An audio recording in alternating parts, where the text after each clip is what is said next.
नमस्कार साथियों, मैं ब्रजमोहन और आप देख रहे हैं न्यूज 22। साथियों, कल 4 राज्यों के परिणाम आपके सामने आ चुके हैं और आप सबको जानकारी है कि किस पार्टी को कितने सीट मिली, कितना वोट शेयर मिला। इसे मुझे बताने की जरूरत नहीं है। लेकिन साथियों, इस वीडियो में बात करूंगा बसपा के वजूद की कि आखिर बसपा ने कैसा प्रदर्शन किया और ऐसी स्थिति बनी तो क्यों बनी, उसके मुख्य कारण क्या थे। साथियों, यहाँ पर बसपा की बात करने का मेरा मकसद सिर्फ इतना सा है, क्योंकि जो बीजेपी है, कांग्रेस है या तमाम जो पार्टियां हैं, उनका विश्लेषण करने के लिए तो तमाम चैनल सामने हैं, तमाम बड़े बड़े मीडिया प्लेटफार्म हैं जो उनका एनालिसिस करते हैं। लेकिन हमें बात करना है बसपा की, क्योंकि हम भी बहुजन समाज से जुड़े हुए हैं और बहुजन समाज भी जानना चाहता है कि आखिर जो बसपा का प्रदर्शन है कैसा रहा और जो रहा वो ऐसा क्यों रहा। इस विषय पर आज मैं चर्चा करने जा रहा हूं, क्योंकि हर एक मीडिया संस्थान अपने अपने नफा नुकसान के हिसाब से विभिन्न पार्टियों का एनालिसिस करता है। हालांकि बसपा का भी एनालिसिस तमाम मीडिया संस्थान करेंगे, लेकिन वो केवल अपने पक्ष को रखेंगे जो उनके लिए फायदेमंद होगा, जो सामंतवादी और मनवादी विचारधारा के लिए फायदेमंद होगा, उन्हीं पक्ष को आपके सामने लाएंगे। और जो बहुजन समाज का हेतु होगा, दलित समाज का जहाँ हेतु होगा, उन पक्ष को आपके सामने नहीं लाएंगे। इसलिए मैं आज के इस वीडियो में चर्चा करने जा रहा हूं कि आखिर बसपा की इतनी बिल्कुल खराब परिस्थिति क्यों रही और उसके कारण क्या थे, और वो कौन कौन सी कमियां थी, कौन कौन सी लापरवाही थी जो पिछले जो इसी चुनाव में बसपा ने उन पर ध्यान नहीं दिया। तो साथियों, ज़्यादा तो नहीं कहूँगा, क्योंकि मैं मध्य प्रदेश से हूँ और मैं मध्य प्रदेश की एनालिसिस में आज आपको बताने जा रहा हूँ बसपा के संदर्भ में। लेकिन आप उससे अनुमान लगा सकते हैं कि अगर मध्य प्रदेश में ये स्थिति है तो अन्य राज्यों में क्या स्थिति रही होगी। तो साथियों, सबसे पहले मैं गुजारिश करूंगा आप सभी से कि इस वीडियो को ज़्यादा से ज़्यादा अपने साथियों में शेयर करें और वीडियो को लाइक भी करें, चैनल को सब्सक्राइब करें। अगर फेसबुक पर देख रहे हैं तो पेज को फॉलो जरूर करें। तो साथियों, जैसा कि आपको पता है कि मध्य प्रदेश में बसपा की 0 सीट आई है और करीब 2.4% वोट आया है। तो पिछली बार करीब 6% वोट था, उससे लगभग आधा वोट बसपा को आया है। लेकिन साथियों, यहाँ पर बात सोचने वाली ये है कि आखिर अचानक ऐसा क्यों हो गया, इतना वोट स्तर बसपा का मध्य प्रदेश में क्यों गिरा। मध्य प्रदेश सहित राजस्थान और छत्तीसगढ़ में भी, तेलंगाना में भी बसपा का वोट शेयर गिरा है। तेलंगाना में थोड़ा बड़ी है, करीब 2% के वोट करीब बीएसपी को मिले हैं। लेकिन जो मध्य प्रदेश, राजस्थान, छत्तीसगढ़ में है, उसमें लगातार बसपा का वोट क्यों गिरा, और जो बसपा पदाधिकारी जो प्रदेश स्तर के हैं या जो प्रभारी हैं वो इसके लिए जिम्मेदार हैं, या जो यहाँ की जनता है, वोटर हैं, वो इसके लिए जिम्मेदार है। आज इसी विषय पर मैं चर्चा करने जा रहा हूं। तो सबसे पहले मैं साथियों आपको बता दूं कि जो बसपा की इतनी दयनीय स्थिति मध्य प्रदेश में हुई है, उसके सबसे बड़े फैक्ट क्या है, उसका सबसे बड़ा कारण क्या है। तो साथियों मैं बात बता दूं कि अगर इसमें के अगर एक पहलू की बात करें टिकट वितरण की, तो साथियों जैसे और चुनाव होते उसकी अपेक्षा टिकट वितरण को अगर टिकट वितरण पर अगर थोड़ा नजर डाली जाए तो टिकट वितरण लगभग ठीक रहा। इसमें कोई दो राय नहीं, इसमें कोई गलती की गुंजाइश नहीं है। जैसे ही टिकट वितरण हुए तो तमाम जो बहुजन समाज पार्टी के जो जमीनी कार्यकर्ता थे, उन्होंने खुद कबूला के इस बार टिकट बसपा ने अच्छे वितरित किए हैं। तो ये तो टिकट वितरण की बात हो गई। हो सकता है कुछ टिकट वितरण गलत भी हो गए हों, लेकिन अधिकतर जो ऑल ओवर देखा जाए तो टिकट वितरण बिल्कुल सही रहा। और क्यों रहा वो भी मैं आपको बताऊंगा। अब इसमें भी टिकट वितरण की मैं बात बताऊंगा तो ग्वालियर चंबल संभाग की बात करूंगा, क्योंकि जो बसपा का जो वजूद था, जो पूरी ताकत से लड़ रही थी, वो इसी रीजन में मध्य प्रदेश में बसपा चुनाव लड़ रही थी। तो जो टिकट वितरण लगभग सही रहा, इसमें कोई दो राय नहीं है। अब बात करते हैं कि आखिर बसपा के इतने खराब प्रदर्शन के पीछे क्या वजह रही। तो साथियों मैं एक बारी बारी से मैं बता देता हूं जो मुख्य कारण है। सबसे पहला है मीडिया के साथ तालमेल न बैठा पाना। दूसरा, बिना प्रैक्टिस के सीधे परीक्षा हॉल में पहुंचना। तीसरा जो मुख्य कारण है एजेंडा सेट नहीं करना, बसपा द्वारा चुनाव लड़ने का एजेंडा सेट नहीं करना। और जहां पर बसपा का पहले से ही प्रभाव है उन क्षेत्र को छोड़कर नए क्षेत्र में प्रयास न करना, नए लोगों को मौका न देना, संगठन का काफी कमजोर होना, और उसके विपरीत बसपा के खिलाफ कांग्रेस का लगातार षड्यंत्र पे षड्यंत्र रचना। ये मुख्य कारण थे जो मैंने सोचा है, अनुभव किया है, जो इस वक्त मैं सोच पा रहा हूं। हो सकता है 2 दिन बाद और कुछ दिमाग में आए अगर गंभीर चिंतन किया जाए, लेकिन जो फिलहाल जो मेरी समझ में आ रहा है वो मुख्य कारण ये थे, जैसे कि जो मैंने अभी आपको बताए। अब मैं बारी बारी से बताऊंगा कि ये कारण कैसे मतलब बसपा के खराब प्रदर्शन के लिए जिम्मेदार हैं। तो सबसे पहले बात करते हैं मीडिया के साथ तालमेल न बैठाना। बहुजन समाज पार्टी के जो प्रदेश कार्यकारिणी है या पूरा केंद्र की कार्यकारिणी है, उसका मीडिया के साथ तालमेल न बैठा पाना। अब आप ये कहेंगे कि मीडिया तो अपनी है ही नहीं, तालमेल कैसे बैठा सकते हैं। बिल्कुल सही बात है। कांसीराम साहब कहा करते थे कि इस बहुजन समाज को सिर्फ 3 चीजों से बचने की जरूरत है, मनी माफिया और मीडिया। ये 3 लोग बहुजन समाज को बर्बाद कर रहे हैं, एक तो पैसे का पावर, मीडिया और माफिया।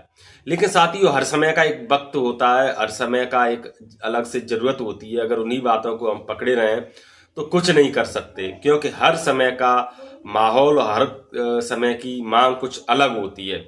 जब मान्यवर कांसीराम साहब ने ये बात कही थी, उस वक्त देश में केवल टेलीविजन यानी इलेक्ट्रॉनिक और प्रिंट मीडिया ही थी, जहां पर बहुजन समाज की बातों को बिल्कुल भी जगह नहीं दी जाती थी। लेकिन साथियों इस वक्त का दौर कुछ और है। इस वक्त सोशल मीडिया है। अगर बसपा चाहती तो सोशल मीडिया को भरपूर यूज कर सकती थी, लेकिन उसके लिए भी कुछ पाने के लिए भी कुछ खोना पड़ता है। कोई माँ भी अपने बच्चे को बिना, जब तक बच्चा रोए उसको दूध नहीं पिलाती है, तो फिर ये तो मीडिया है। लेकिन बसपा यहाँ पर बड़ा प्रयोग सोशल मीडिया का कर सकती थी। अब कैसे कर सकती थी उस पर भी मैं थोड़ा नजर डाल लेता हूं, क्योंकि सबसे बड़ी परेशानी तो ये है कि जो इस जमाने में चल रहा है, जो समय की मांग है, उसके हिसाब से बसपा एक्शन नहीं ले पाती है, बहुत स्लो, बहुत पीछे निर्णय ले पाती है। अब मीडिया की किस प्रकार से भूमिका रहती है ये आप सभी जानते हैं, भली बात जानते हैं, मुझे ये बात समझाने की जरूरत नहीं है। लेकिन जो तमाम सोशल मीडिया पर अपने यूट्यूब चैनल चला रहे हैं, चाहे फेसबुक पर चला रहे हैं, और क्योंकि ऐसा नहीं है कि बहुजन समाज में पत्रकार नहीं है या वो प्रिंट मीडिया नहीं चला सकते, इलेक्ट्रॉनिक मीडिया नहीं चला सकते हैं। अब उनकी मजबूरी क्या है। अब मेरी बात कर लो, मैं अगर किसी इलेक्ट्रॉनिक चैनल में, इलेक्ट्रॉनिक मीडिया में मैं अगर रिपोर्टर बनता हूं, संवाददाता बनता हूं, तो मैं रिपोर्टर बन जाऊंगा, मैं अपना पर्सनल फायदा कर सकता हूं। लेकिन मैं वो खबरें उस बड़े ग्रुप में, उस बड़े चैनल में नहीं चला सकता हूं जो मेरे लिए और मेरे समाज के हित का हो।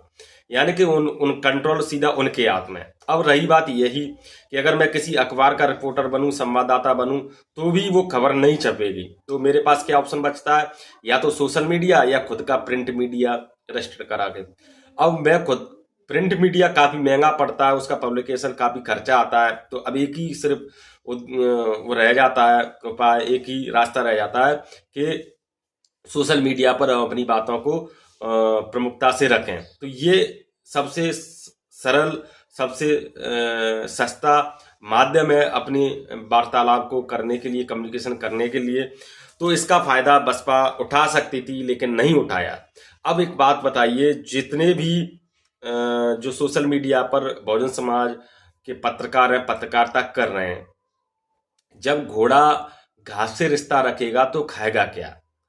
ये कहावत है कि घोड़ा घास से रिश्ता रखेगा तो खाएगा क्या। मेरे कहने का तात्पर्य यह है कि उनके साथ मिलकर जो जितने भी सोशल मीडिया प्लेटफॉर्म पर अपना यूट्यूब चैनल या फेसबुक चैनल चला रहे हैं, उनके साथ बसपा को समय समय पर बुला करके तालमेल बैठाते, उनसे बात करते, उनके साथ मिलकर के एजेंडा सेट करते, क्या खबर चलाना है, क्या नहीं चलाना है। और सबसे बड़ी बात, जो जितने भी यूट्यूबर या सोशल मीडिया पर जर्नलिस्ट पत्रकारिता कर रहे हैं, उनसे समय समय पर फीडबैक लेते तो काफ़ी फायदे का सौदा बसपा के लिए हो सकता था।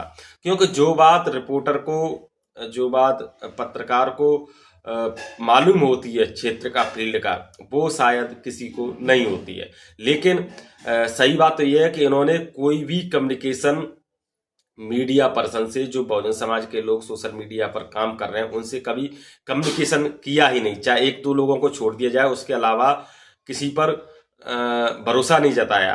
अब बात ये आती है कि एक दो लोगों को अगर आप तवज्जो दे भी रहे हैं तो हो सकता है वो अपने निजी स्वार्थ के लिए आपका बड़प्पन करे। तो कम से कम अगर 20 लोग काम कर रहे हैं तो कम से कम 20 में से 15-16 लोगों को तो आप साधने की कोशिश करें कि आखिर माहौल क्या है, वो समाज में चल क्या रहा है, जनता क्या चाहती है, जनता किन मुद्दों पर वोट दे रही है। तो ये कम्युनिकेशन इनके साथ मीटिंग करके बहुजन समाज पार्टी एक मुद्दा सेट कर सकती थी और फीडबैक लिख सकती थी। तो पहला कारण था मीडिया के साथ तालमेल न बैठा पाना। दूसरा है कि बिना तैयारी के, बिना होमवर्क के सीधे परीक्षा हॉल में एग्जाम देने पहुंच गए। तो ये पहले वाले से ही जुड़ा हुआ है। जिस प्रकार से मीडिया से तालमेल ना बैठा पाना, उसी का एक अंश है कि अगर फीडबैक समय समय पर बसपा चुनाव के वक्त लेती रहती पत्रकारों से, जो सोशल मीडिया पर पत्रकारिता कर रहे हैं, तो परिणाम कुछ और होते। इन्होंने क्या, डायरेक्ट एग्जाम देने पहुंच जाते हैं, डायरेक्ट चुनाव लड़ते हैं, ना तो कोई मुद्दा सेट, ना मीडिया मैनेजमेंट, ना कोई एजेंडा सेट। तो इस प्रकार से कैसे इनकी बराबरी कर सकते हैं, जो पल पल पर इनकी टीम काम करती है। अब मैं अपनी का अनुभव बता देता हूं। मैं कई बार अब दूसरी जो मीडिया की बात है, मीडिया बेचारे जो बहुजन समाज के लोग हैं, वो अपने खर्चे पर, अपने पैसों से जगह जगह घूम रहे हैं, बात कर रहे हैं, एजेंडा सेट कर रहे हैं अपने स्तर पर जहां तक हो सकता है। लेकिन जो पार्टी है या पार्टी के कार्यकर्ता हैं, उनके द्वारा इन मीडिया पर्सनों को कोई जो तवज्जो नहीं दी गई जो देना चाहिए थी। अब बीजेपी और बसपा की सोच में अंतर देखिए। मैं खुद अपना अनुभव बता रहा हूं कि जब मैं सवर्ण क्षेत्र के अंतर्गत गया था, तो भाजपा के नेताओं ने, जो बीएसपी भाजपा प्रत्याशी थी सरला रावत, जो अब चुनाव जीत चुकी विधायक बन गई हैं, उनके कार्यकर्ताओं ने मुझे बुलाकर इंटरव्यू दिलाया। और एक बसपा के कार्यकर्ता या प्रत्याशियों की बात करें तो ये मीडिया को देखकर दूर भागते हैं।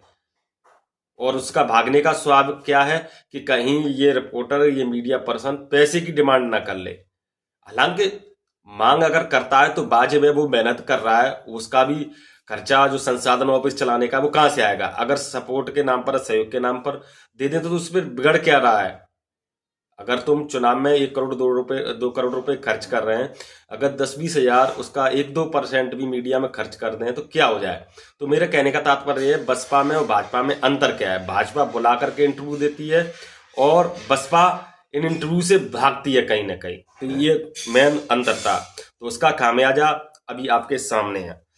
तीसरी बात करते हैं, बसपा कार्यकर्ताओं द्वारा नए क्षेत्र में प्रयास न करना। जी हाँ साथियों, जैसा कि आप सभी जानते हैं कि भिंड मुरैना में बसपा का जनाधार था, तो ये जनाधार किसी से छुपा नहीं है। अब भी काफी अच्छे वोट मिले हैं, काफी सीटों पर टक्कर दी है, लेकिन भिंड और मुरैना में। भिंड मुरैना के अलावा अगर इस वक्त ग्वालियर की बात करेंगे तो बिल्कुल नहीं। ग्वालियर में कहीं 1000, कहीं 500, कहीं 2000 वोट, अगर ग्वालियर ग्रामीण को छोड़ दें तो कहीं भी अच्छा प्रदर्शन बसपा ने नहीं किया है। ग्वालियर रीजन में भी, ग्वालियर जिले में माफी चाहूंगा, यहाँ पर शिवपुरी के करेरा में अच्छा प्रदर्शन किया है। तो कुछ सीटें हैं जहां पहले से परंपरागत रूप से अच्छा प्रदर्शन कर रही है बसपा, उन पर भी ध्यान दो। लेकिन पूरे 5 साल क्या करते हैं? 5 साल नए विधानसभा क्षेत्रों में काम क्यों नहीं करते हैं? नए लोगों को क्यों नहीं जोड़ते हैं? तो ये एक मेन कारण था। संगठन का काफी कमजोर होना। जी हाँ साथियों, इस चुनाव में प्रत्याशी केवल अकेले चुनाव लड़े हैं, ये बात मैं दावे के साथ कह सकता हूं। चाहे वो जौरा हो, सबलगढ़ हो, विजयपुर हो, श्योपुर हो या आपका मुरैना हो, हर जगह केवल प्रत्याशी चुनाव लड़े हैं। संगठन बिल्कुल न के बराबर दिखाई दिया। जो संगठन पहले से था, कोई फलानी विधानसभा अध्यक्ष बन गया, कोई ब्लॉक अध्यक्ष बन गया, कोई विधानसभा प्रभारी बन गया, अब एक जना के भाड़ फूट सकता है? नहीं ना। तो केवल उन्होंने, जो विधानसभा अध्यक्ष है वो विधानसभा प्रभारी हैं, ये आपके मौजूद थे, इस बात को हम मानते हैं। लेकिन बहुजन समाज पार्टी को ये भी इस बात पर भी समीक्षा करना चाहिए कि जो तमाम विधानसभा लेवल की कार्यकारिणी थी, सेक्टर अध्यक्ष थे, विधानसभा अध्यक्ष थे, विधानसभा प्रभारी थे, उनकी टीम कितनी थी, उनकी टीम कितनी काम कर रही थी? हमने जो धरातल पर देखा, टीम न मात्र की थी, टीम का बिल्कुल अभाव था। प्रत्याशी बिल्कुल अकेले पड़ गए। मैंने कई विधानसभाओं में जाकर देखा, जौरा की बात करें, जौरा में सोनेराम कुशवाहा केवल अकेले 2 किले से पड़ गए थे। उनके पास न तो कोई टीम थी, न कोई एजेंडा सेट करने वाले थे। यही विजयपुर में दारा सिंह कुशवाहा के साथ, और ऐसा ही कुछ श्योपुर में। तो मेरे कहने का मतलब ये, अभी बसपा द्वारा कहे कि नहीं हमारी टीम थी, टीम तो थी, जो नाम दरोगा होता है वो थे, लेकिन उनकी टीम, उनका क्षेत्र में प्रभाव कितना था? अगर इन लोगों का क्षेत्र में प्रभाव नहीं है तो क्यों नहीं इनको हटाते? क्यों नहीं एक जिम्मेदार व्यक्ति को जिम्मेदारी देते, जिसका समाज में अच्छा पूछ परख है, जिसका वर्चस्व है और जमीन स्तर पर काम करता है? भाई कोई विधानसभा अध्यक्ष बन गए, कोई बहुत बड़े मंत्री तो नहीं बन गए कि जो जनता से संपर्क तोड़ दें। तो ये भी एक मेन कारण रहा। और इन सब के अलावा सबसे बड़ा जो कारण रहा वो कांग्रेस का बसपा के खिलाफ लगातार षड्यंत्र रचना। ये भी एक मुख्य कारण बसपा का खराब प्रदर्शन के लिए रहा। अब लगे हाथ ये भी बता दूं कि जो जैसे ही चुनाव बीता है, जो कथित बहुजन पत्रकार हैं, जो कथित बाबा साहब को मानने वाले हैं, उन्होंने अपना काम, अपना नंगा नाच शुरू कर दिया है। परिणाम आने के बाद भी नंगा नाच शुरू कर दिया है। अब मध्य प्रदेश में कांग्रेस की जो दुर्दशा है वो सब देख रहे हैं, लेकिन दुर्दशा इतनी खराब क्यों है उस बात का कोई सही कारण जो सोशल मीडिया वाले जर्नलिस्ट हैं, जो अपने आप को बुद्धिजीवी कहते हैं, बहुजन पत्रकार कहते हैं, वो भी नहीं बता रहे। वो अब भी गुमराह कर रहे हैं। यहां पर सीधा सीधा अगर मध्य प्रदेश को कुल मिलाकर मध्य प्रदेश की बात की जाए तो केवल 2 ही बातें मेरी समझ में आ रही हैं, जो मैंने कल लिखा था अपने फेसबुक पर कि बीजेपी माफ कीजिए, कांग्रेस बीजेपी को बिना बीएसपी साथ लिए हराना चाहती है। बिना बीएसपी को साथ लिए कांग्रेस बीजेपी को हराना चाहती है, और बीएसपी बिना मीडिया मैनेजमेंट के, बिना समाज की एकता के जीतना चाहती है या बीजेपी को हराना चाहती है। बस ये दोनों में समानता है, यही सच्चाई है। लेकिन अब जो सामने आया है वो आपके सामने है। लेकिन जो परिणाम आए हैं, कहीं पर बसपा ने अच्छी, कम से कम 30-40 सीटों पर तो अच्छी टक्कर दी, अच्छे वोट आए हैं, लेकिन सीट नहीं आया, वो वोट शेयर पूरा कम हुआ। ये बुरी खबर है बसपा के लिए। लेकिन जिन सीटों पर बसपा ने कड़ी टक्कर दी है, चाहे वो दिमनी है, सुमावली है, सबलगढ़ है, या विजयपुर में भी अच्छे वोट आए हैं, करेरा है, तो ये ठीक है। लेकिन जब तक सीट नहीं आएंगे तब तक बहुजन समाज का भला नहीं होने वाला है। तो इसका जो बहुजन बुद्धिजीवी हैं वो अब बैटिंग करने जा रहे हैं किसकी? समाजवादी पार्टी की। कि कांग्रेस की इतनी दुर्दशा इसलिए हुई है कि अखिलेश यादव को कमलनाथ जी ने अखिलेश वखिलेश कह दिया, उसका भुगतान कांग्रेस को करना पड़ा है। ये एक फैक्ट हो सकता है, ये बात सही है, एक फैक्ट हो सकता है कि जो कमलनाथ का घमंड था वो उसे कांग्रेस को ले डूबी, ये एक पहलू है। लेकिन जो सबसे मुख्य पहलू है वो ये है कि बसपा के साथ मध्य प्रदेश में गठबंधन न करना।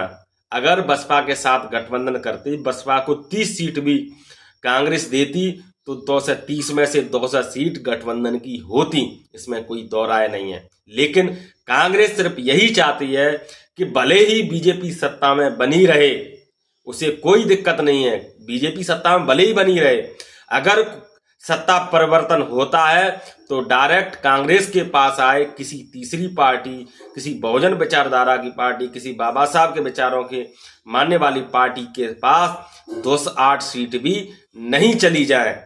यही कांग्रेस की सच्चाई है।